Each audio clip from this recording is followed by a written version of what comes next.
Hello, I'm Dr. Gareth Moore and welcome to day 23 of this, my solver, the Exit the Game Advent Calendar, the Missing Hollywood Star.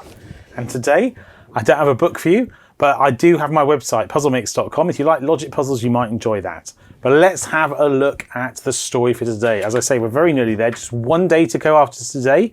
Ooh, and there's quite a bit of story today. Well, we haven't had much story recently, so let me just straighten my camera. I think perhaps I will actually read this. Behind the next door, you find a set of an artificial-looking, idyllic American small town. Pretty pastel-coloured houses, trimmed hedges, whitewashed fences. Parked in front of a family home is an empty car. The door is open, so you slide into the driver's seat. The radio is on, but the reception is poor. You twist a little dial around and change the frequency, hissing. Then you hear a man's voice. Has just taken a seat in the vehicle. Immediately followed by a screech so shrill that you have to cover your ears. After that, the noise turns to classical music. What was that? You look through the windscreen in confusion. In front of you, a woman is crossing the street on a bicycle, closely followed by a man with a bouquet of flowers. A little later, a VW Beetle with a dented bumper drives by. They must be extras. That's surprising. You never saw actors in any of the previous sets. You were always alone. You wave, but your passers-by take no notice of you. Oh my goodness, this is clearly describing the Truman Show. Is the whole calendar meant to be that you're in a Truman Show-like thing? Who knows? You rub your forehead, pondering. You have no idea where to look for the code for the door to the next set.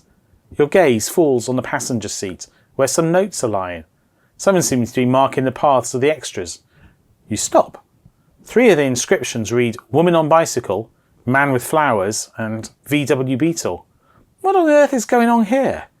You look through the windscreen again and your jaw almost drops as before your eyes the same woman with the same bike walks past again, followed by the same man with the flowers, followed by the battered VW Beetle. Gradually you discover a whole lot more extras who seem to have regular movements.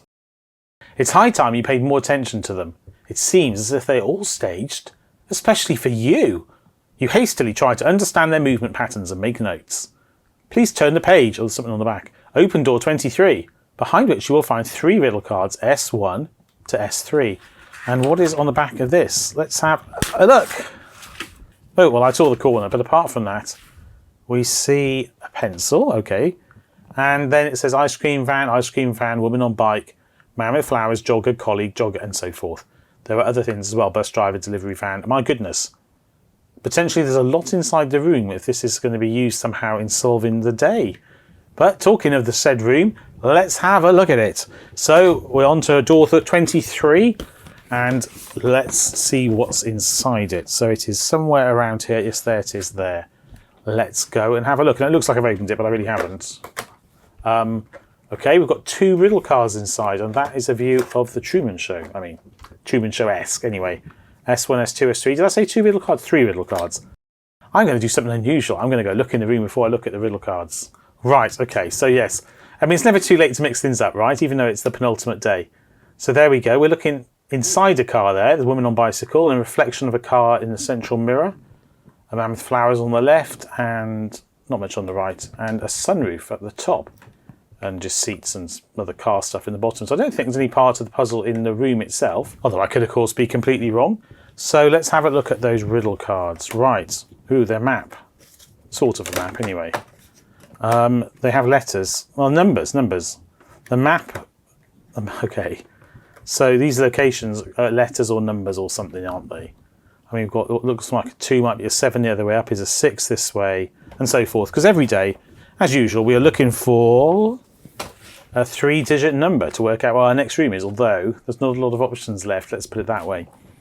But nonetheless, we're looking for a 3-digit number. So we have movements for each of these descriptions of people. Passerby, bus driver, VW Beetle, delivery van, ice cream, neighbour, colleague, woman on bike, nun, jogger, couple, policeman, and man with flowers. And presumably we are transcribing these in some way onto this sheet here to see what's going on. So presumably I am finding the orientation and drawing these in. But what about the points? Why have we got an order for each thing? Perhaps if I start drawing them in, it will become obvious. So for example, the ice cream van has its caption on that side. So if I copy the ice cream van and draw it in just the way it shows, I mean, if I just copy the whole thing, okay, when I'm creating a route, that's obviously not very clear the way I've drawn it. It starts here, goes around. Then the ice cream van again, by here, goes like this. And it finishes, right? And then woman on bike is also on this card. So we need 3 digits, but how are we going to get 3 digits? Clearly these shapes look like digits, or some of them do. This one's not so much. I mean, it doesn't immediately strike me. I mean, that could be 3, right? Or the other way up. But what's going on here? And there's so many of them. I think that probably the best thing I can do is start by copying all these in and hoping that by the time I've done so, something will come out of the mess. So presumably this is the whole point. This is repeating them. This is the program where they repeat, and these are their movements. So we're marking them in, which is what the story describes, isn't it? So I mean, the story literally said, you discover a whole lot more extras who seem to have regular movements. It's time you paid more attention to them. It seems that they're staged for you. You hastily try to understand their movement patterns and make notes. So I think we're copying all the movement patterns onto here. So the first thing I'm going to do is that.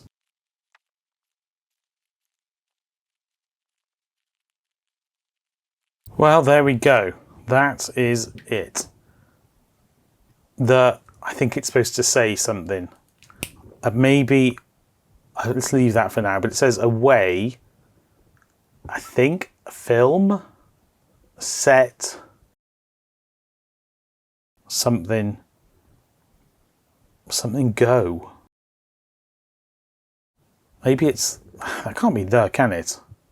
Something away, film, set, A, Z. I feel that wants to be a U. Mise. Asmuse, and then go. What is this saying? That's clearly away. I think this is film. And I think this is set. And I thought this was must, but maybe it isn't. Surely this is A to Z. Or maybe it's not set. I wonder why that was a T. Perhaps I don't need to rub anything out. Perhaps that's C. Something, film, C. Well, I don't know what this is. Something, something, E. Maybe the letters are always the same. That here is an E. That I've decided is... I don't know what it is here. Maybe I haven't drawn some of these very well. Let's look at the ice cream fan here. Oh, it's a C, right? Surely it's a C.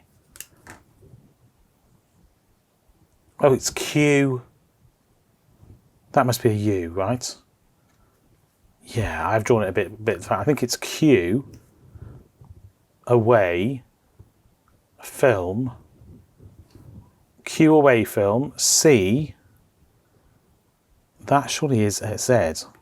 This here is the neighbour. Where's the neighbour gone here? Right, hang on. So the neighbour looks like that. Surely that's an A. Q away film, C. Oh, I reckon that's AZ.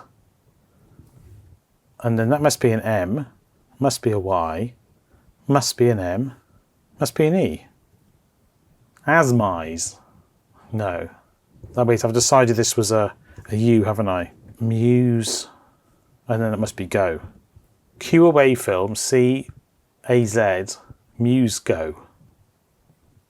I mean, AZ are jogger, passerby. Oh no, jogger is definitely an A.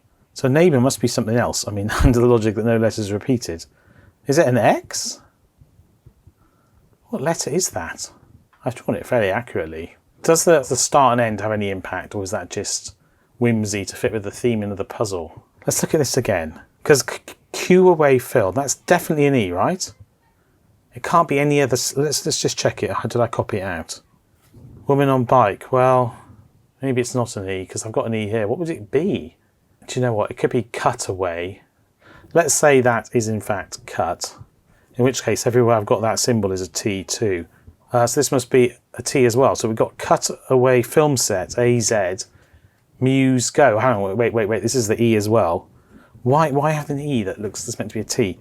Must go. Cut away film set, AZ must go. But perhaps that's 47. I'm going to absolutely have to take a hint on this. Unless there is something that's clearly a film set on the calendar that's labelled AZ or 4Z or A7 or A2, perhaps a 2. What does a passerby actually look like? Looks like this, right? Maybe that is a 2. Perhaps this is it. Let's have a look on the calendar. What is film set AZ or 4Z or 47 or whatever? Okay, are there numbers on the side of the calendar? There's no point looking on the flap, there's nothing to cut there unless it's double thickness. No. What about on the top? Well, maybe let's look on the flap. I think we've pretty much used what's on here. I don't see anything on there. What about here? Is there an AZ on here? Or 4Z or whatever? There's a clapperboard here. I don't see anything on there. What about on the back? Oh, here. Film set 42. Oh, that must be it. Is this perforated? No.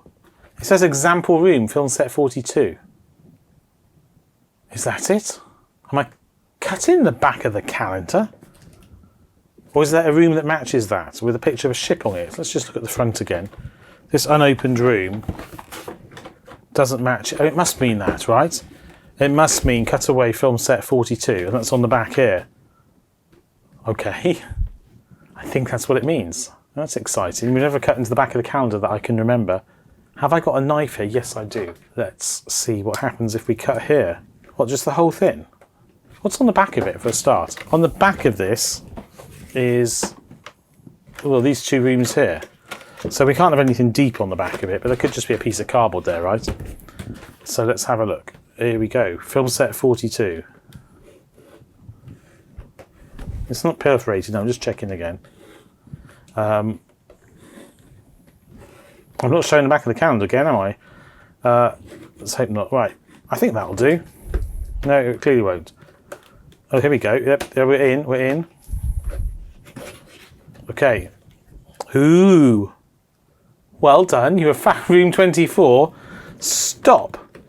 Do not open. First read calendar sheet 24th of December in the storybook. Okay. Well, there we go. I guess that's the puzzle solved for today. Well, that's a turnaround literally for the books, isn't it? Who knew that was hidden there? Well, I mean, people who made the calendar and people who sold it in German last year. Who else knew that was hidden there? Not me. Well, there we go. Hope you enjoyed that. That's day 23, which means we have 1 day left, day 24. So I hope you will join me in tomorrow's video to find out the thrilling denouement to the story. Is it all just a fake film set? And how did he travel back in time if it's pretend? So many questions, probably so few answers. But anyway, maybe there'll be some in tomorrow's video. So do please join me tomorrow. In the meantime, please like the video if you enjoyed it. Please do comment if you've solved it. And this is why I use my third hand to say, please subscribe if you haven't yet subscribed. I don't have a third hand, just to be clear. But otherwise, until I see you hopefully in tomorrow's video, all that remains for me to say is take care and goodbye.